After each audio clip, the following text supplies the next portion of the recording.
How you doing, folks? I'm raising my family here. My parents raised their family here, and their parents raised their family here. It's a place that I like to call home, and hopefully this is where I'll remain. Cleveland, Tennessee is beautiful, known as the city with spirit. You can't swing a ball bat without hitting a church. A lot of people know one another, and we do have a lot of older homes and a lot of history here. I'm very proud of our town. Hello. Hey. I've been a hairdresser for over 30 years. You have certain clients that you kind of click with and you're closer to. And for me, Marsha was one of those clients. She was fun. She was outgoing. Marsha was one of my favorite cousins. She did confide in me, and I confided in her. She was beautiful. She was always kind. She loved her husband. She mentioned him every time. When I think of her, my first few words would not be giving, loving. I didn't see a lot of that from her, even as her stepdaughter. How would you describe her? Loner. I believe that she was very depressed.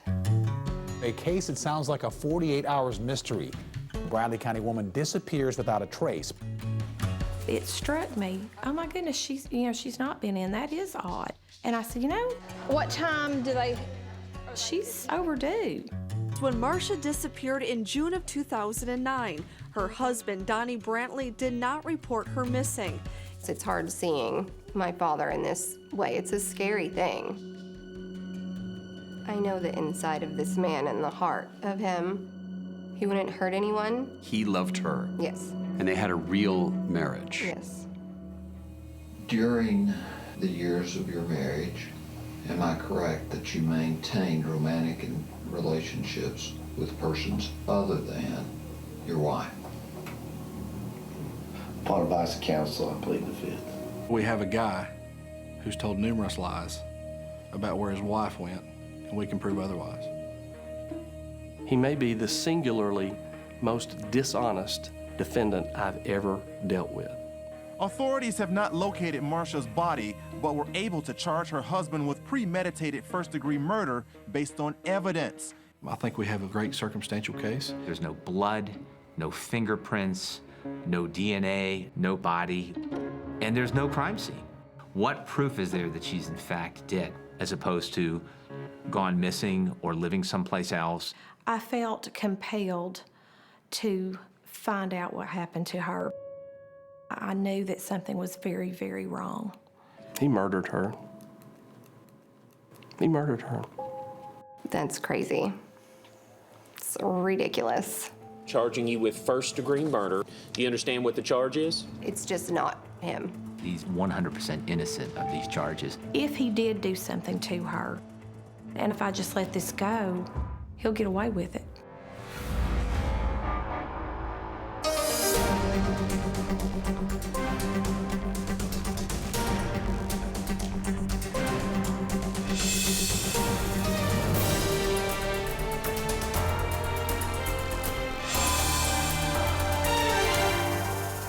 "48 Hours, Missing Marsha" continues in 90 seconds.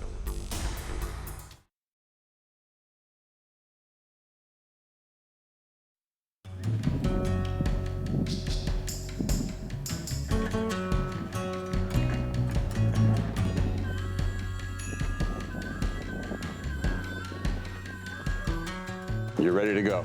We're ready for trial. We're actually not going to be able to answer any questions until Justice may finally be at hand for Marsha Brantley, a 50-year-old writer and animal lover who disappeared in 2009. In February 2018, Marsha's husband, Donnie Brantley, has come to court, ready to stand trial for allegedly murdering her.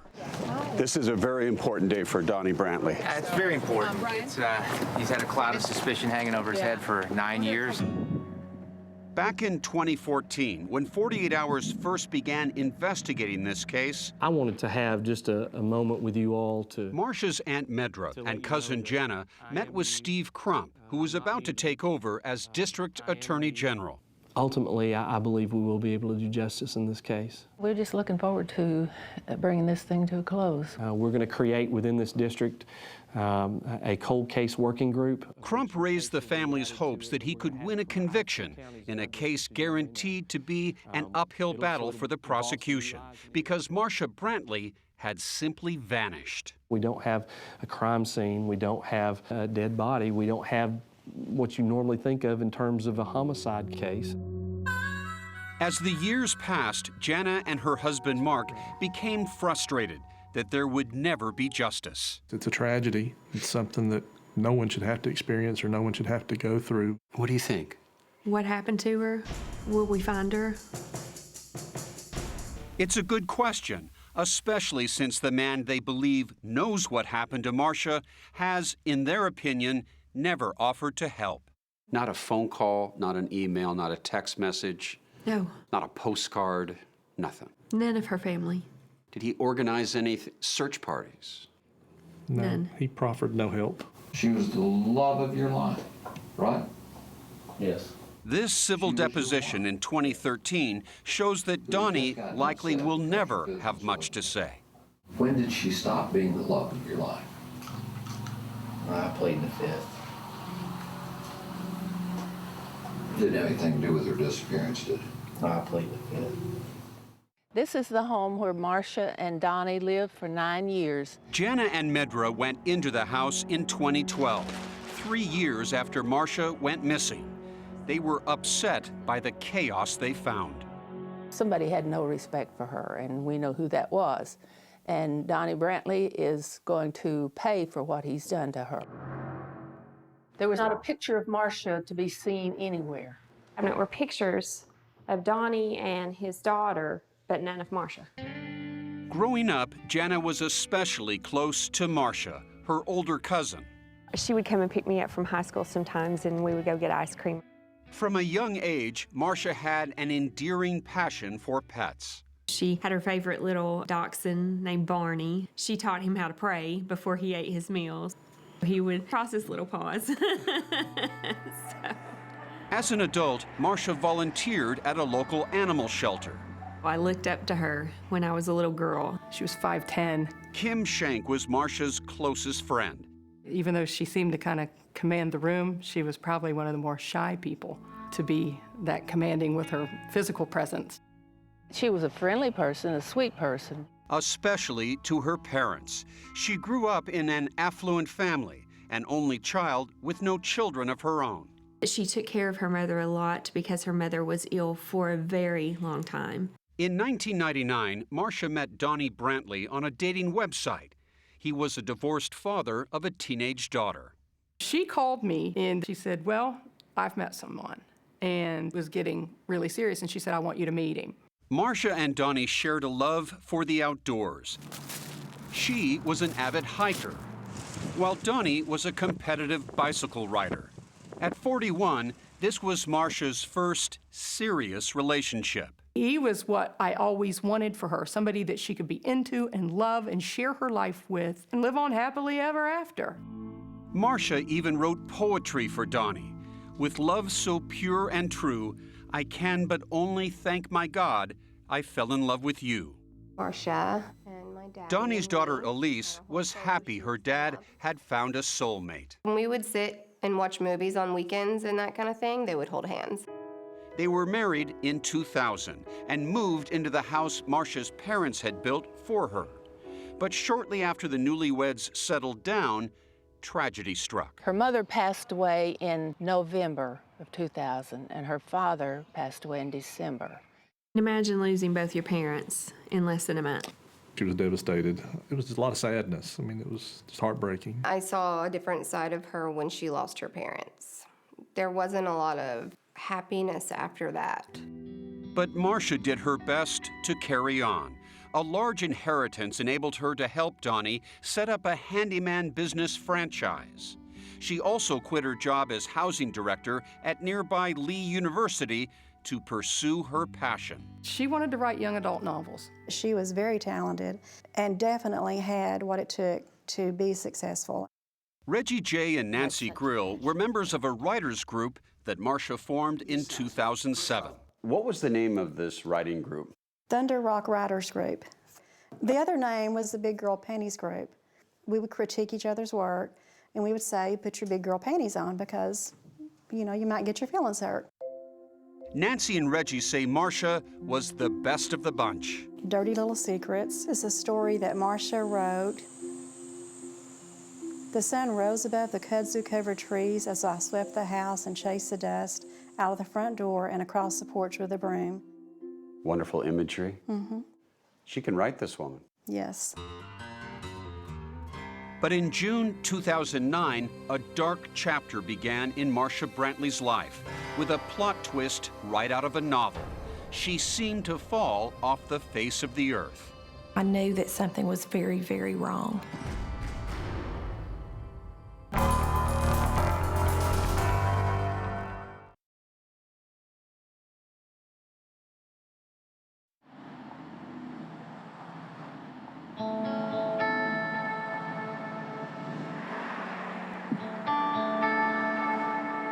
In her 30 years as a hairdresser in Cleveland, Tennessee,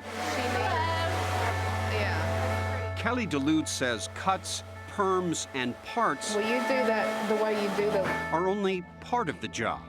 As a hairstylist, are you also a therapist? We're in their personal space, so people certainly share with us probably a lot more than they would the clerk at the grocery store, you know. But of the hundreds of clients Kelly has cut and consoled over the years, there has been only one whose face haunts her dreams. When I would go to sleep at night, I would think of Marsha, and when I would wake up in the morning, I would think of Marsha.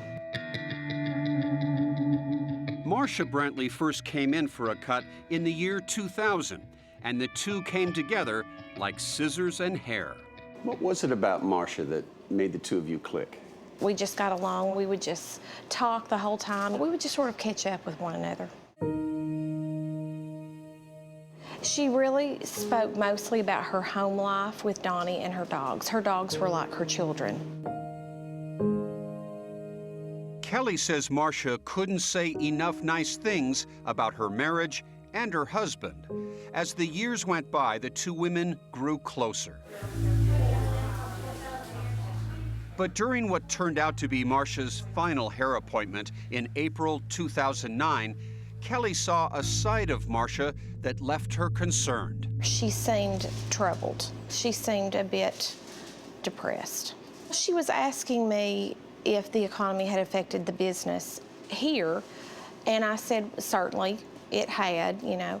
And she said, well, you know, it's really affecting our business. Marsha told her Donnie's handyman business was failing and money was tight. Still, she expected Marsha to call about 6 weeks later to set up her next appointment. And she was very regimented in coming to see you. Yeah, she colored her hair, so most women are, sure, yeah.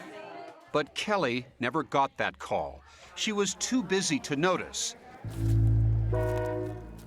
But as spring turned to summer, Marsha's neighbor stopped into the salon.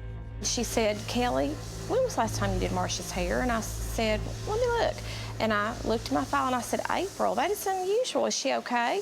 And she said, she has not been walking her dogs. They are barking their heads off, and her flowers were dead in the yard. And when she mentioned that, it struck me, oh my goodness, she's not been in. That is odd. Odd enough, says Kelly, that she was moved to pick up the phone. I called Marsha. The call went to voicemail. She left a message but didn't hear back. For days, she called again and again. No Marsha. One night, I decided, well, I'm going to call Donnie and ask him if he knows where Marsha is. I actually called Donnie's business, and the phone was disconnected. So that really concerned me. Marsha's neighbor was concerned too, so much so that she decided to confront Donnie in person at his house. She literally went up, knocked on the door, and when he answered, she said, Donnie, where's Marsha? And he told her the most ridiculous story. She's leaving me. She went out west. Had she ever talked about trouble in the marriage? No, never. For Kelly, it seemed inconceivable that Marsha would suddenly leave the house her parents had built for her, leave behind her beloved dogs, and most of all, leave the husband she adored. What are you thinking? I'm thinking at that point he has done something to her. I knew that something was very, very wrong. I had no peace about it. And so finally I thought, I'm gonna call around. And in my mind, I thought, you know, I'm crossing a little line here into meddling. You've become a detective at this point. You're gathering information, you're calling various people, right? Well, I was, but you know, I wasn't trying to be a detective. I was trying to be a concerned friend. Kelly found a member of Marsha's writing club and got more disturbing news. But she told me that Marsha was no longer coming. One of the strangest things about this case is that for months, nobody reported Marsha Brantley missing. Her relatives, they live on the other side of the state. Her best friend, Kim Shank, she's in Ohio. And the members of her writers group, well, they just didn't hang out socially.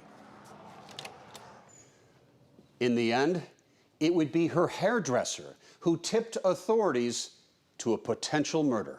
I came into work the next day and I called the Cleveland Police Department and I said, I need to report a missing person.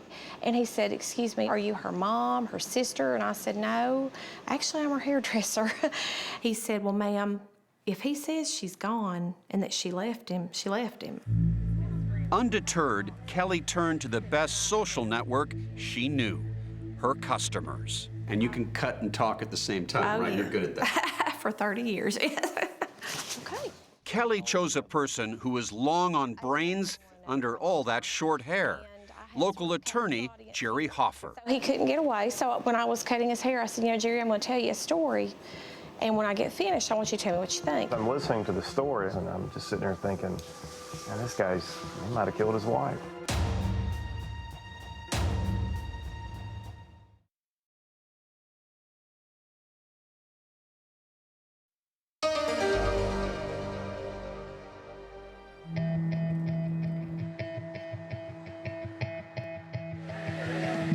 I mean, I felt like finally justice is going to be done.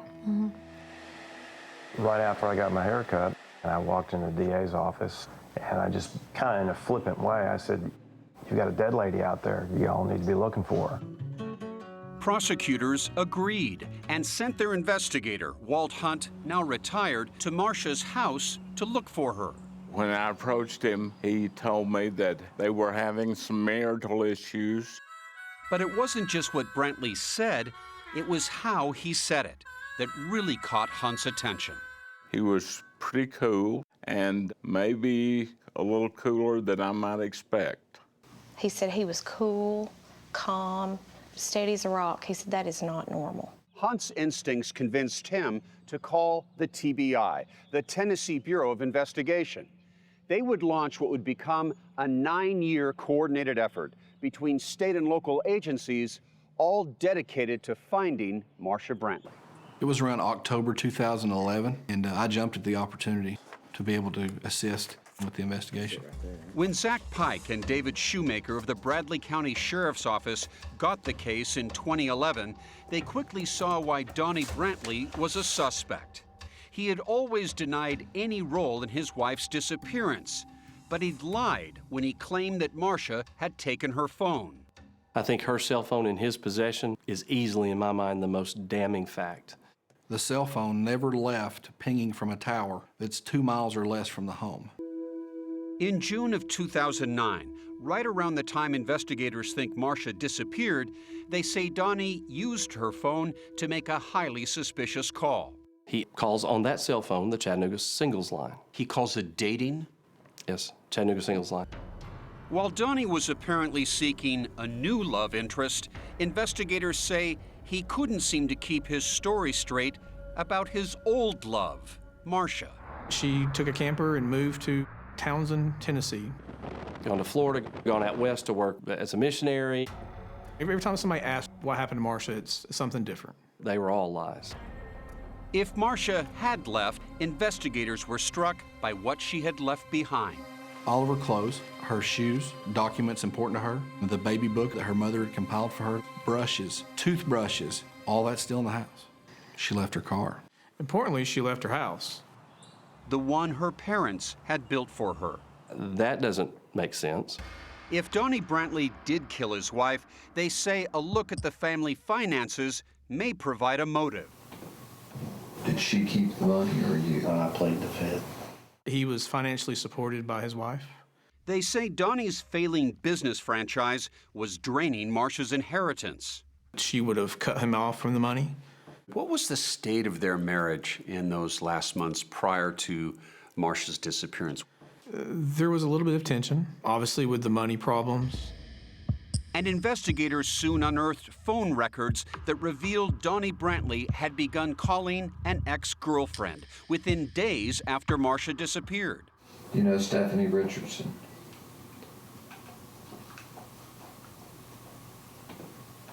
Yes.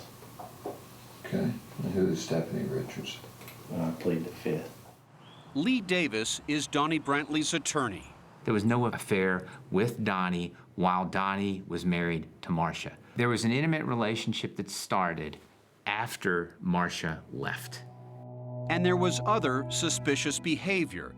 Authorities discovered that just hours after investigator Hunt had interviewed him, Donnie went to a pawn shop and sold a number of Marsha's possessions, including 14-karat gold cross, a Figaro necklace, a Figaro bracelet, a herringbone necklace, and a Toshiba laptop. And there was something else Marsha left behind that friends and family say she valued more than all the material possessions in the world. Marsha loved her dogs. They were her kids. Would she have ever left that house without her dogs? No. No. Never. In March of 2010, authorities asked Donnie Brantley to take a polygraph test. Surprisingly, he accepts. How does he do? Fails it.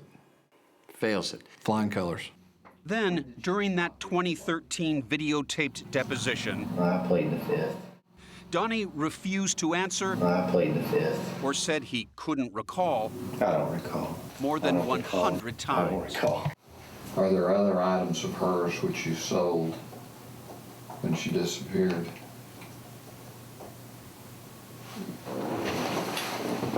I played the fifth.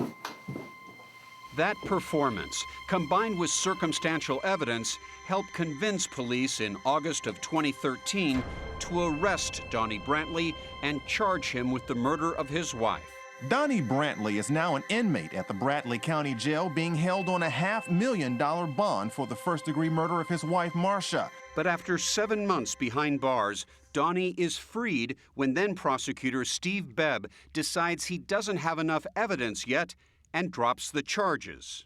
The family had told law enforcement they didn't feel good about going forward with it at this time, and they wanted to try to get more evidence. We didn't think that it was time yet. Because you get one shot at this. Right. I was interested in from the very beginning. Months later, newly elected prosecutor Steve Crump focuses his legal sights on Donnie Brantley. But it would take another 2 years to arrest and recharge him. 4 cars pulled up and told him to get on the ground. So it was pretty traumatizing. Finally, in February of 2018, nearly 9 years after Marsha Brantley disappeared, her husband's murder trial is scheduled to begin. You're convinced you've got the right man. No doubt. The things that he did, things he said, all point toward a guilty man. For more of Donnie Brantley's video deposition, go to Facebook at 48 Hours.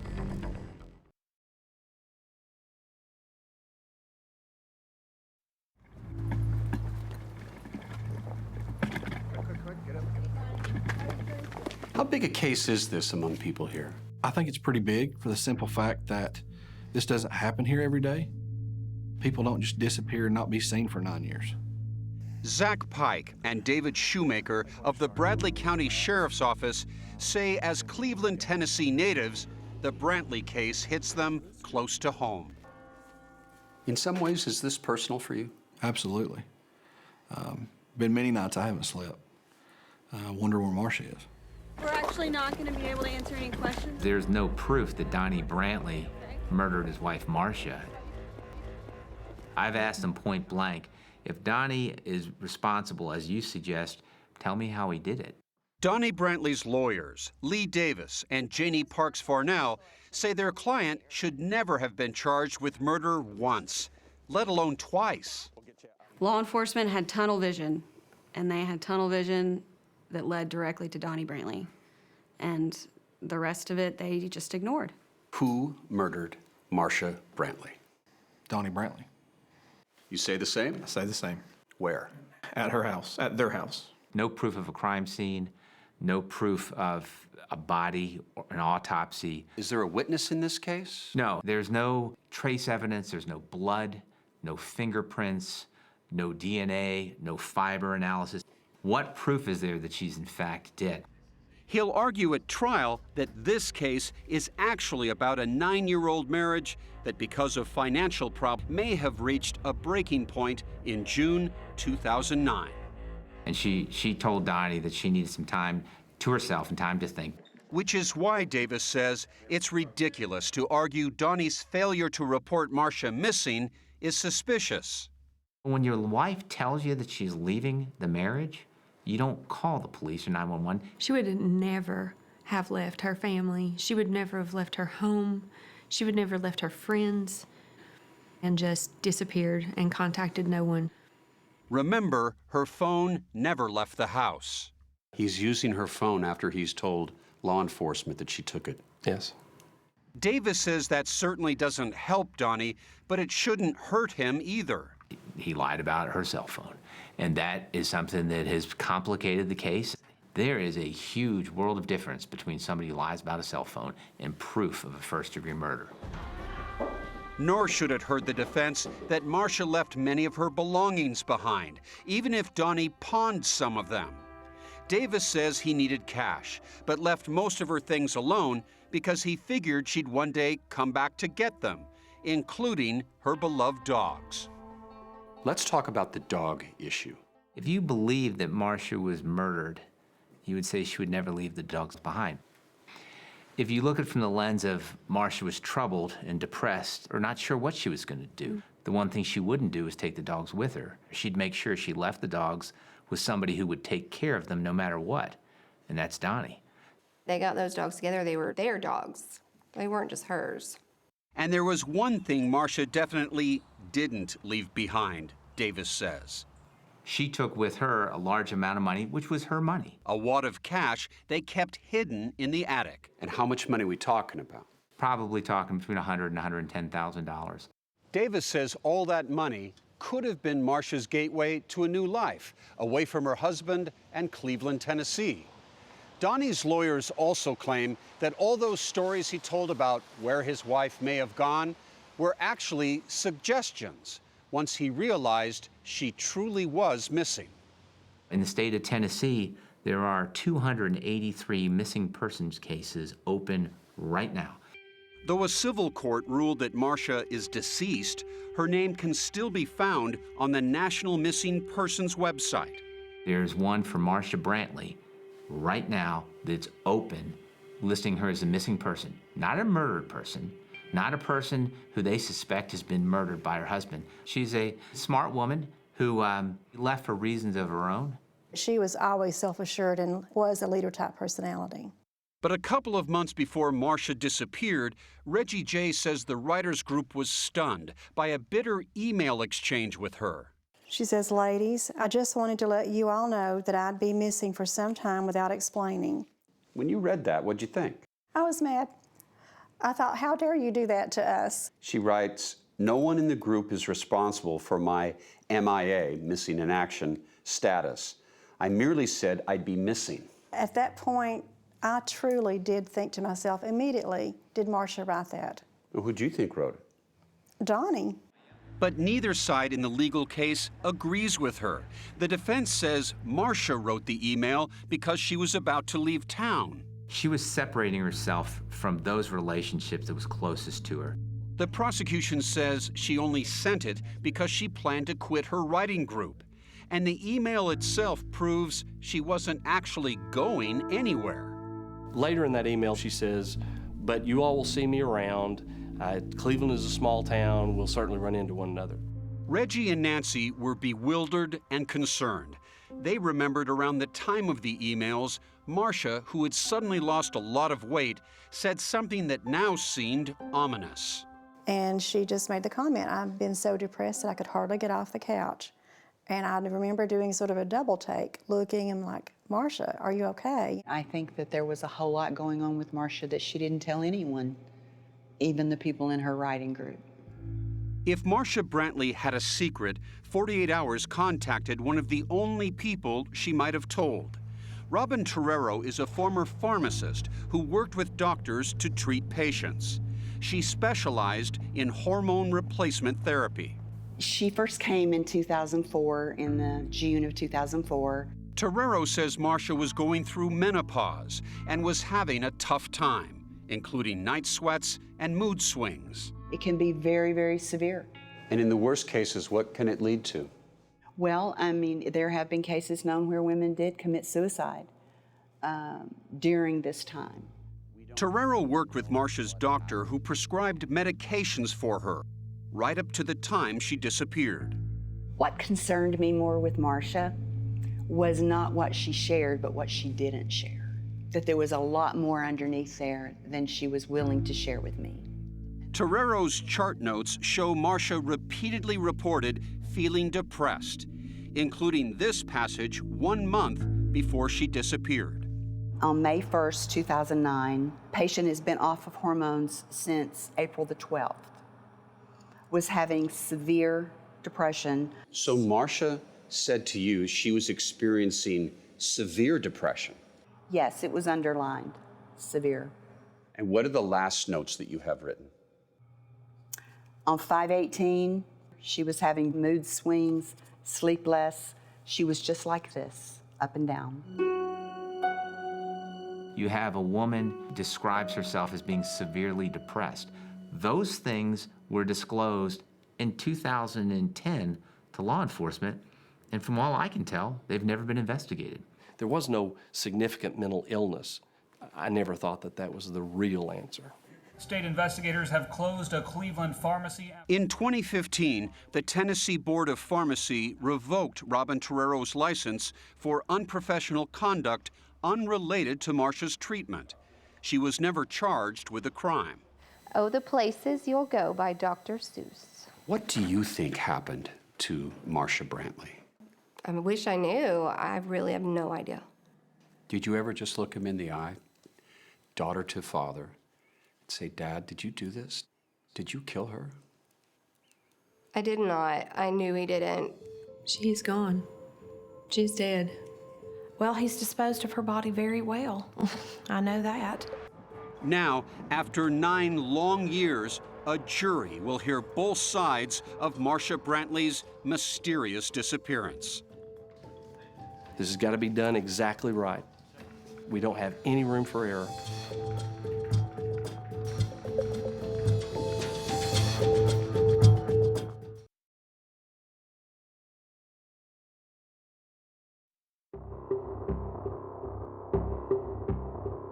A Bradley County cold case from nearly a decade ago heads to trial next week.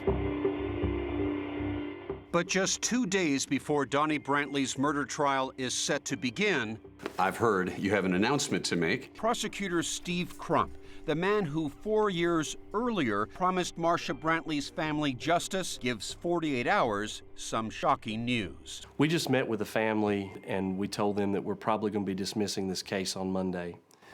Whoa, whoa, whoa. You're going to dismiss this murder case? Yes. Why? This is an unusual case.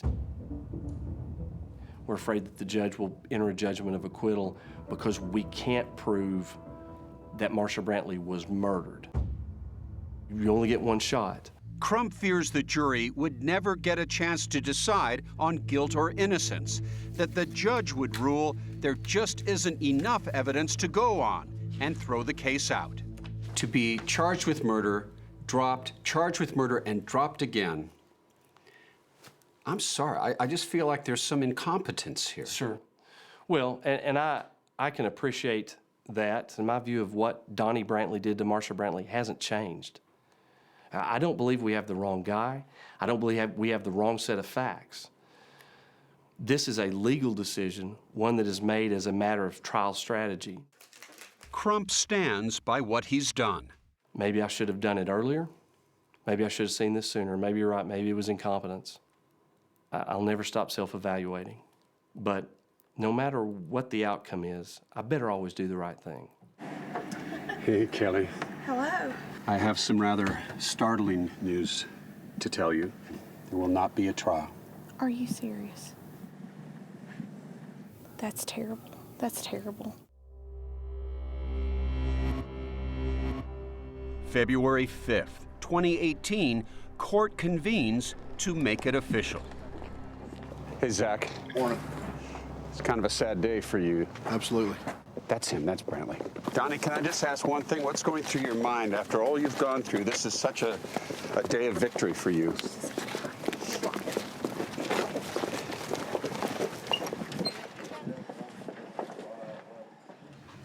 This is State of Tennessee versus Mr. Brantley. General, would you like to approach and do you have a motion to make? Yes, Your Honor.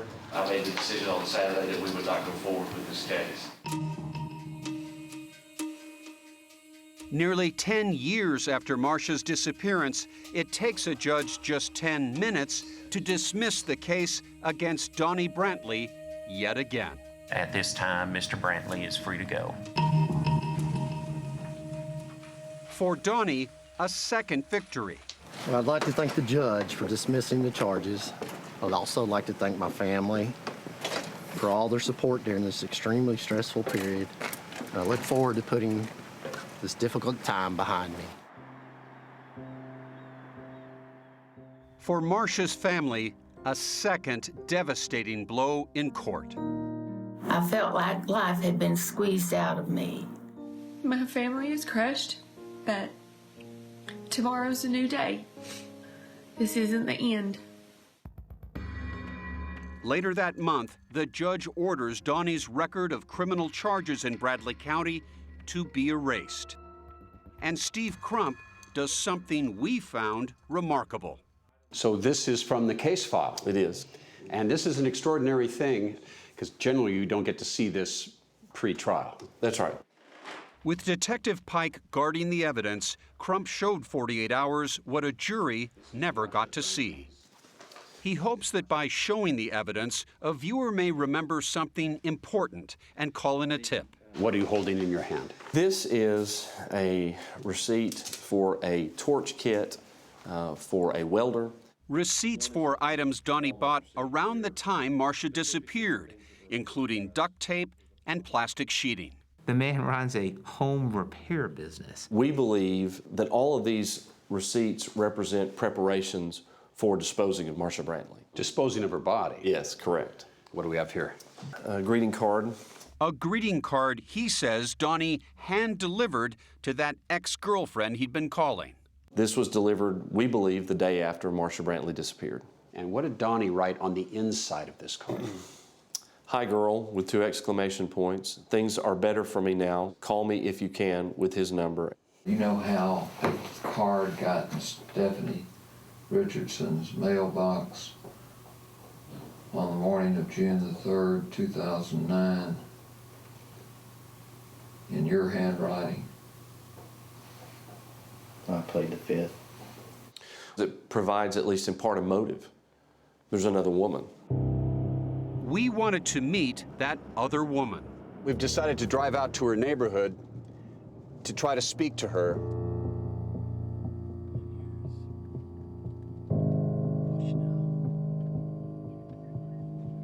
I'm gonna go up to the door and knock and see if Stephanie is home.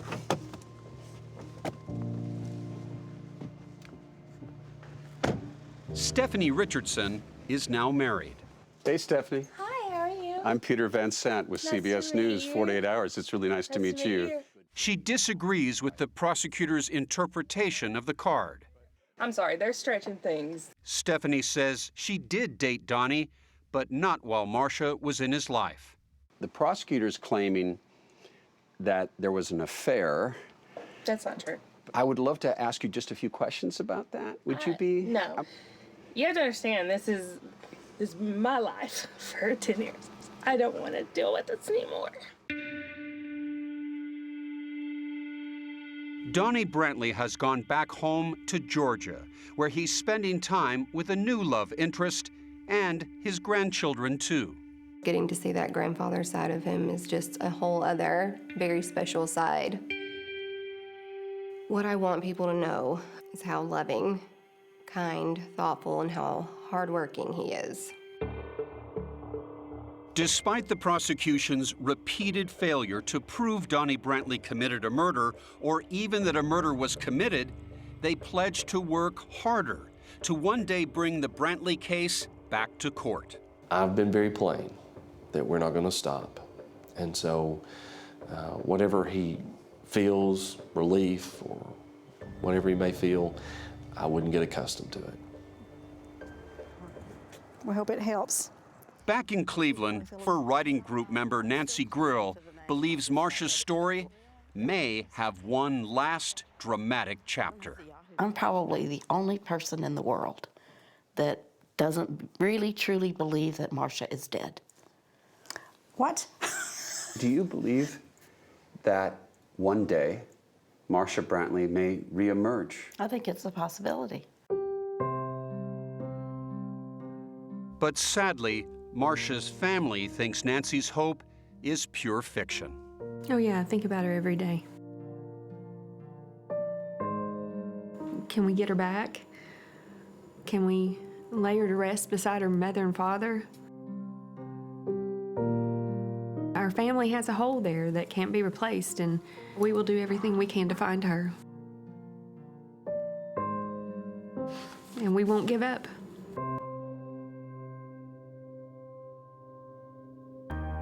To call in a tip, contact the Bradley County Sheriff's Office at 423-728-7336.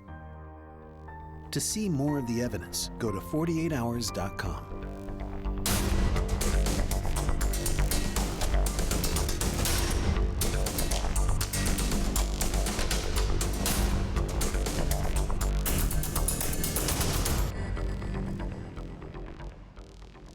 I was 10 years old. The phone rang. Something was wrong, very wrong. My grandmother, she was dead, and not just dead, murdered. This is Knock Knock, the unsolved murders of Betty Jones and Catherine Krigler.